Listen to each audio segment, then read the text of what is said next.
She was the fifth wife of King Henry VIII, and then her lady-in-waiting, Lady Rochford, she was executed.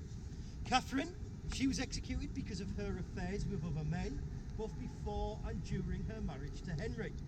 But it was actually an affair with a man called Thomas Culpeper, a gentleman of the King's Court, that proved to be her undoing. When she climbed onto the scaffold site here, she spoke to the small assembled crowd. She said, "Today I'm dying the Queen of England, but I wish I was dying the wife of Thomas Culpeper, the only man I have ever truly loved." Was that an admission of guilt, or was it an expression of love? That is something we'll never know. But I'll bet you Thomas Culpeper was at the back of the crowd, shaking his head and waving his hands.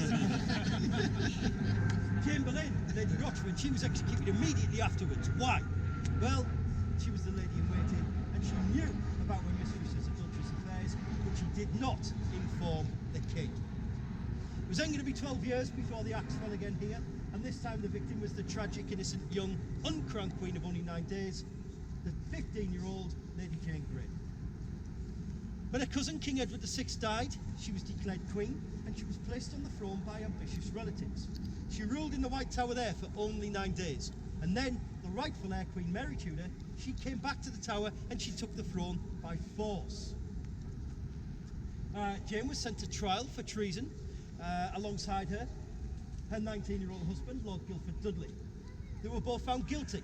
They were sentenced to die. They were brought back to the Tower along the River Thames, and they both passed through Traitors' Gate. They were brought here and imprisoned. Lord Guildford Dudley in that Beauchamp Tower. Lady Jane Grey, number 5 Tower Green, the left-hand blue door out with those two over there. From a window there, she would have looked out. She would have seen her husband dragged from that tower, dragged away, taken up to Tower Hill, and publicly executed. Just a short while later, she would have looked out the window.